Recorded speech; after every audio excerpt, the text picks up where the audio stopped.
Hi friends, PSC success ഗൈഡിൻ്റെ പുതിയൊരു വീഡിയോയിലേക്ക് എല്ലാവർക്കും സ്വാഗതം.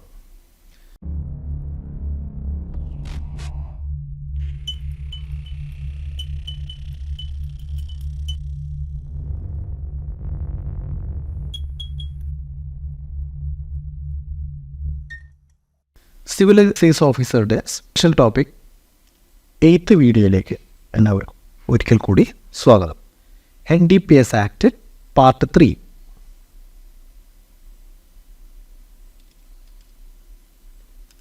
Classification and types of narcotic drugs and psychotropic substances.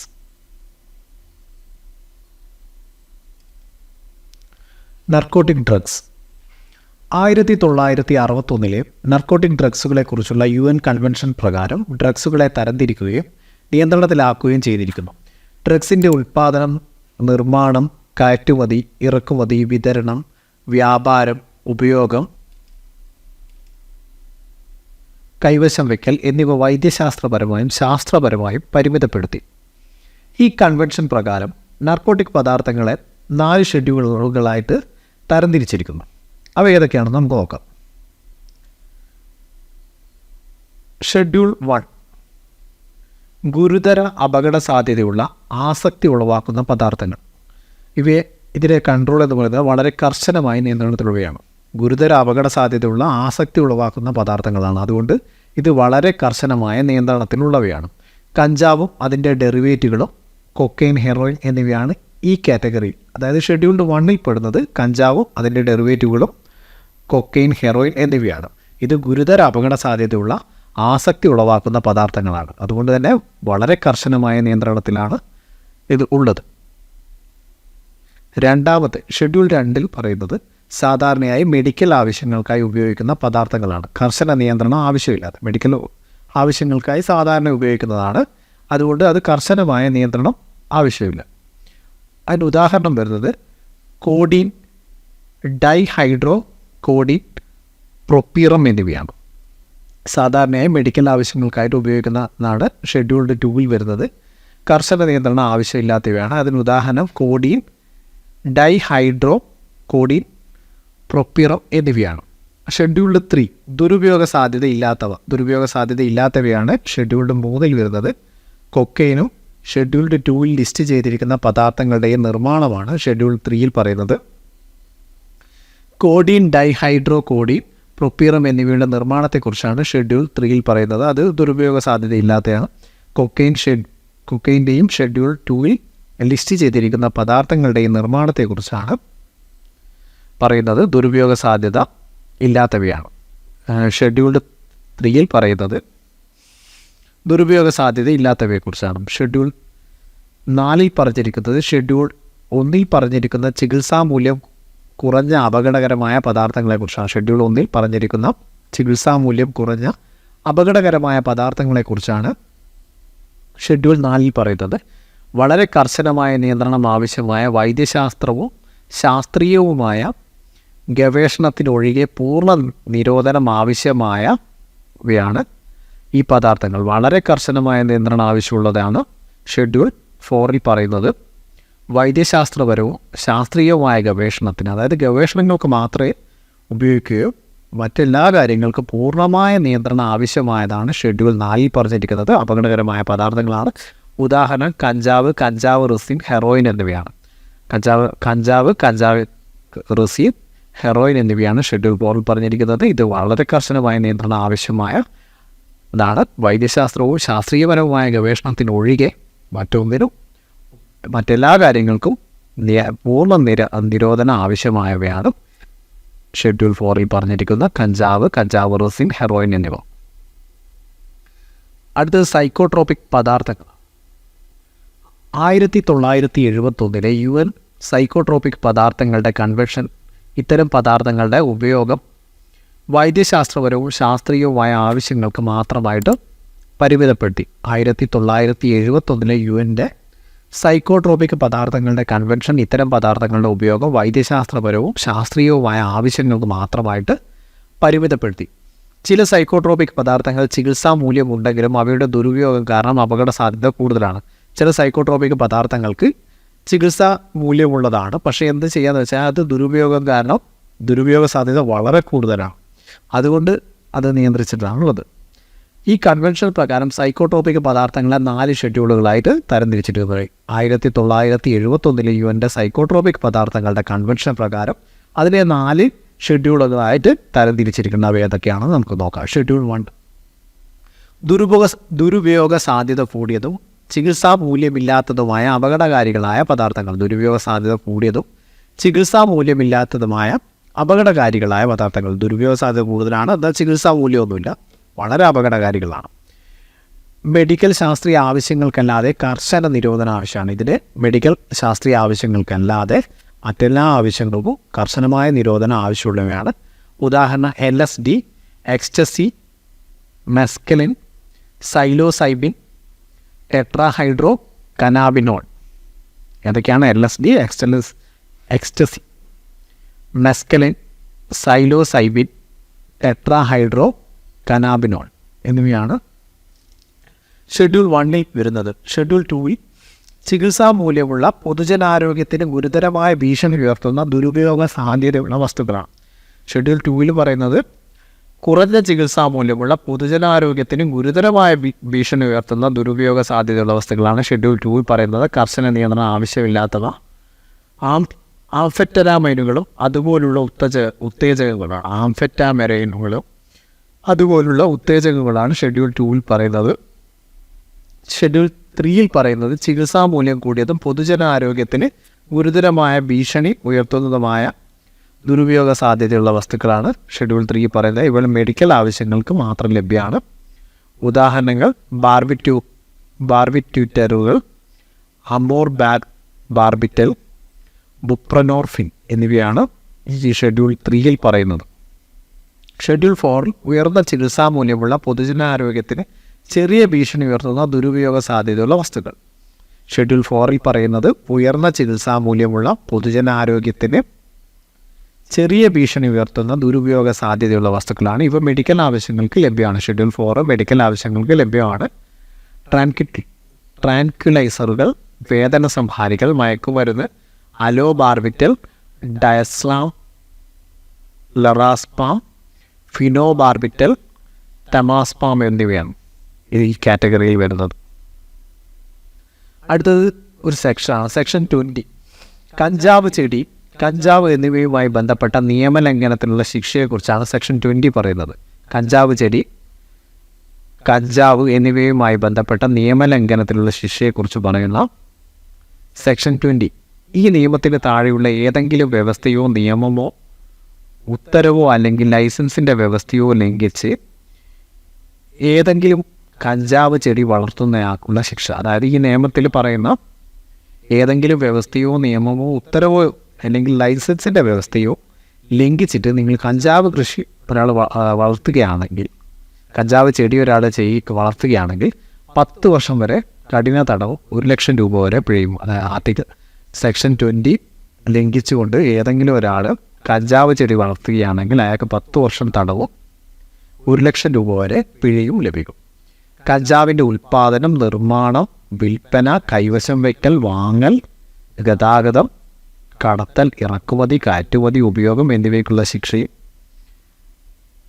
ഇത് തന്നെ ഈ സെക്ഷനിൽ തന്നെയാണ് പറയുന്നത്. അതായത് കഞ്ചാവ് ചെടി വളർത്തുകയാണെങ്കിൽ 10 വർഷം വരെ കഠിന തടവും 1 ലക്ഷം രൂപ പിഴയുമാണ്.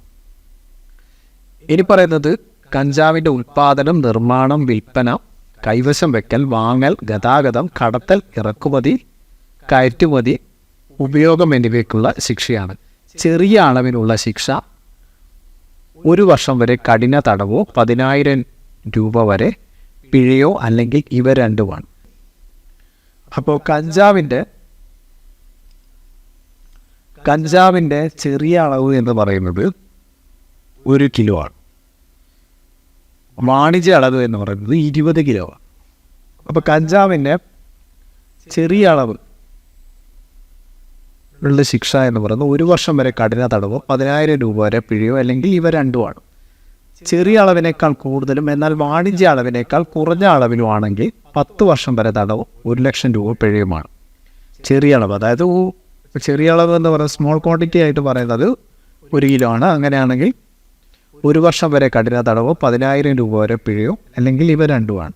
ചെറിയ അളവിനേക്കാൾ കൂടുതലും എന്നാൽ വാണിജ്യ അളവിനേക്കാൾ കുറഞ്ഞ അളവിലുള്ള ശിക്ഷ 10 വർഷം വരെ തടവും 1,00,000 രൂപ വരെ പിഴയുമാണ്. വാണിജ്യ അളവിനുള്ള ശിക്ഷ 10 വർഷം മുതൽ 20 വർഷം വരെയുള്ള കഠിന തടവും 1,00,000 അല്ലെങ്കിൽ 2,00,000 രൂപ പിഴയും കോടതിക്ക് തോന്നുന്ന പക്ഷം പിഴ 2,00,000-ൽ കൂടുതൽ ഈടാക്കാവുന്നതാണ്. വാണിജ്യ അളവിലുള്ള ശിക്ഷ എന്ന് പറയുന്നത് 10 വർഷം മുതൽ 20 വർഷം വരെയുള്ള കഠിന തടവും 1 മുതൽ 2,00,000-നിടയിൽ രൂപ പിഴയും കോടതിക്ക് തോന്നുന്ന പക്ഷം പിഴ 2,00,000-ൽ കൂടുതൽ ഈടാക്കാവുന്നതുമാണ്. അപ്പോൾ സെക്ഷൻ 20 പറയുന്നത് കഞ്ചാവ് ചെടി, കഞ്ചാവ് എന്നിവയുമായി ബന്ധപ്പെട്ട നിയമലംഘനത്തിനുള്ള ശിക്ഷയാണ് സെക്ഷൻ 20 പറയുന്നത്.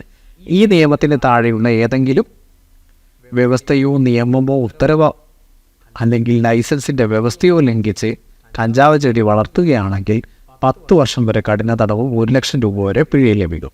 കഞ്ചാവിൻ്റെ ഉൽപ്പാദനം, നിർമ്മാണം, വിതരണം, കൈവശം വെക്കൽ, വാങ്ങൽ, ഗതാഗതം, കടത്തൽ, ഇറക്കുമതി, കയറ്റുമതി, ഉപയോഗം എന്നിവയ്ക്കുള്ള ശിക്ഷ ഈ ആർട്ടിക്കിൾ പറയുന്നത്. അതായത് ചെറിയ അളവാണെങ്കിൽ 1 വർഷം വരെ കഠിന തടവോ 10,000 രൂപ വരെ പിഴയോ അല്ലെങ്കിൽ ഇവ രണ്ടുമാണ്.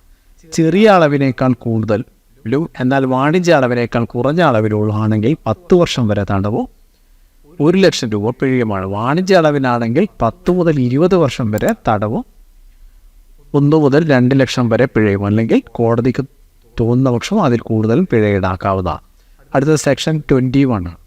ഡ്രഗ്സ് നിർമ്മാണവുമായി ബന്ധപ്പെട്ട ലംഘനത്തിനുള്ള ശിക്ഷയാണ്. ഡ്രഗ്സ് നിർമ്മാണവുമായി ബന്ധപ്പെട്ട ലംഘനങ്ങൾക്കുള്ള ശിക്ഷയാണ് സെക്ഷൻ 21 പറയുന്നത്. ഈ നിയമത്തിൻ്റെ താഴെയുള്ള ഏതെങ്കിലും വ്യവസ്ഥയോ നിയമമോ ഉത്തരവോ അല്ലെങ്കിൽ ലൈസൻസിൻ്റെ വ്യവസ്ഥയോ ലംഘിച്ചുകൊണ്ട് ഡ്രഗ്സിൻ്റെ നിർമ്മാണം, വിൽപ്പന, കൈവശം വെക്കൽ, വാങ്ങൽ, ഗതാഗതം, കടത്തൽ, ഇറക്കുമതി, കയറ്റുമതി എന്നിവ ശിക്ഷാർഹമാണ്. ഈ നിയമത്തിൻ്റെ താഴെയുള്ള ഏതെങ്കിലും വ്യവസ്ഥയോ നിയമമോ ഉത്തരവോ അല്ലെങ്കിൽ ലൈസൻസിൻ്റെ വ്യവസ്ഥയോ ലംഘിച്ചുകൊണ്ട് ഡ്രഗ്സിൻ്റെ നിർമ്മാണം, വിൽപ്പന, കൈവശം വെക്കൽ, വാങ്ങൽ, ഗതാഗതം, കടത്തൽ, ഇറക്കുമതി, കയറ്റുമതി എന്നിവ ശിക്ഷാർഹമാണെന്നാണ് സെക്ഷൻ 21 പറയുന്നത്. ചെറിയ അളവിനുള്ള ശിക്ഷ 1 വർഷം വരെ കഠിന തടവോ 10,000 രൂപ പിഴയോ അല്ലെങ്കിൽ ഇവ രണ്ടും. 1 വർഷം വരെ ചെറിയ അളവിലാണെങ്കിൽ 1 വർഷം വരെ കഠിന തടവോ 10,000 രൂപ പിഴയോ അല്ലെങ്കിൽ ഇവ രണ്ടും.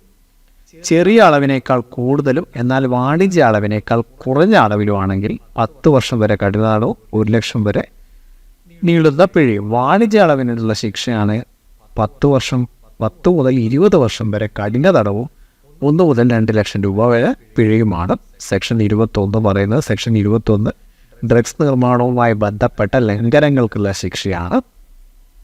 സെക്ഷൻ 21 എന്താണ്? ഡ്രഗ്സ് നിർമ്മാണവുമായി ബന്ധപ്പെട്ട ലംഘനത്തിനുള്ള ശിക്ഷയാണ് സെക്ഷൻ 21 പറയുന്നത്. അടുത്തത് സെക്ഷൻ 22 ആണ്. സൈക്കോട്രോപിക് പദാർത്ഥങ്ങളുമായി ബന്ധപ്പെട്ട ലംഘനത്തിനുള്ള ശിക്ഷയാണ്.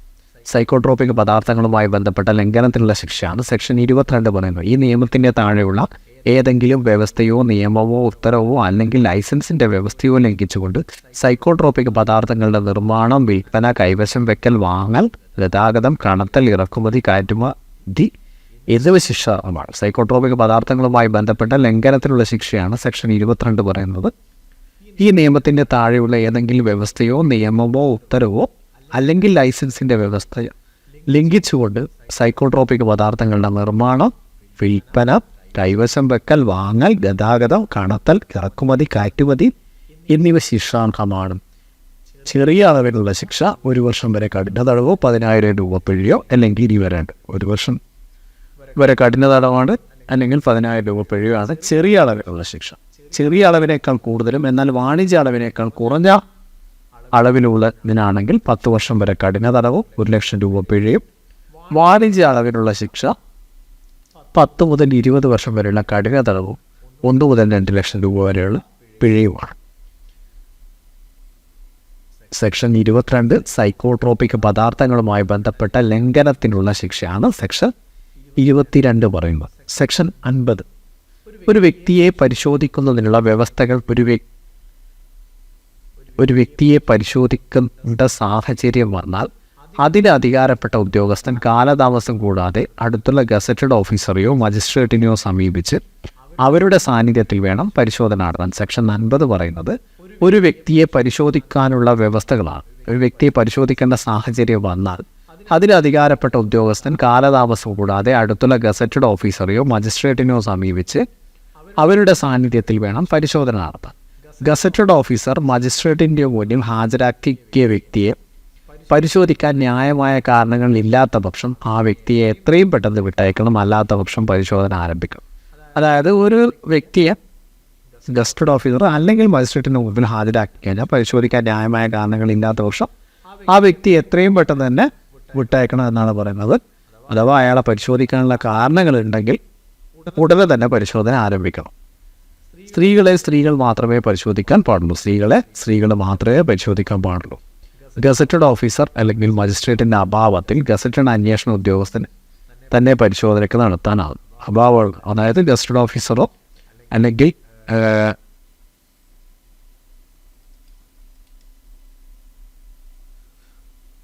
ഗസറ്റഡ് ഓഫീസർ അല്ലെങ്കിൽ മജിസ്ട്രേറ്റിൻ്റെ അഭാവത്തിൽ അന്വേഷണ ഉദ്യോഗസ്ഥന് തന്നെ പരിശോധന നടത്താൻ അധികാരമുണ്ട്. അന്വേഷണ ഉദ്യോഗസ്ഥൻ 72 മണിക്കൂറിനുള്ളിൽ പരിശോധന റിപ്പോർട്ട് മേലുദ്യോഗസ്ഥരെ ഏൽപ്പിച്ചിരിക്കണം. അന്വേഷണ ഉദ്യോഗസ്ഥർ 72 മണിക്കൂറിനുള്ളിൽ പരിശോധനാ റിപ്പോർട്ട് മേലുദ്യോഗസ്ഥരെ ഏൽപ്പിച്ചിരിക്കണം. അപ്പോൾ കുറച്ച് ഡ്രഗ്സും അതിൻ്റെ ക്വാണ്ടിറ്റിയെ കുറിച്ചാണ് നമ്മൾ അടുത്തതായിട്ട് പറയാൻ പോകുന്നത്.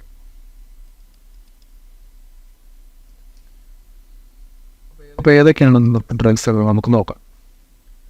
അതിൻ്റെ സ്മോൾ ക്വാണ്ടിറ്റിയും കൊമേഴ്ഷ്യൽ ക്വാണ്ടിറ്റി. ആംഫെറ്റമൈൻ്റെ ഏറ്റവും ചെറിയ ക്വാണ്ടിറ്റി എന്ന് പറയുന്നത് 2 ഗ്രാമാണ്. കൊമേഴ്ഷ്യൽ ക്വാണ്ടിറ്റി 50 ഗ്രാമാണ്. കനാബിസ് റെസിൻ, ചരസ്, ഹാഷിഷ് ഇവയുടെ സ്മോൾ ക്വാണ്ടിറ്റി എന്ന് പറയുന്നത് 100 ഗ്രാമാണ്. കൊമേഴ്ഷ്യൽ ക്വാണ്ടിറ്റി 1 കിലോ ആണ്. കൊക്കൈൻ്റെത് 2 ഗ്രാമാണ്. കൊമേഴ്ഷ്യൽ ക്വാണ്ടിറ്റി 100 ഗ്രാമാണ്. ഗഞ്ച 1 കിലോ ആണ്. അതിൻ്റെ കൊമേഴ്ഷ്യൽ ക്വാണ്ടിറ്റി 20 കിലോ ആണ്. ഹെറോയിൻ്റെത് 5 ഗ്രാമാണ്. കൊമേഴ്ഷ്യൽ ക്വാണ്ടിറ്റി 250 ഗ്രാമാണ്. MDMAയുടെ 0.5 ഗ്രാമാണ്. Small quantity. കൊമേഴ്ഷ്യൽ ക്വാണ്ടിറ്റി 10 ഗ്രാമാണ്. മോർഫൈൻ്റെത് 5 ഗ്രാമാണ്. കൊമേഴ്ഷ്യൽ ക്വാണ്ടിറ്റി 250 ഗ്രാമാണ്. ഇപ്പോൾ ഇതിൻ്റെ 25 ഗ്രാമാണ്. കൊമേഴ്ഷ്യൽ ക്വാണ്ടിറ്റി 2.5 കിലോഗ്രാമാണ്. പോപ്പിസ്ട്രോണിൻ്റെത് 1 kg ആണ്.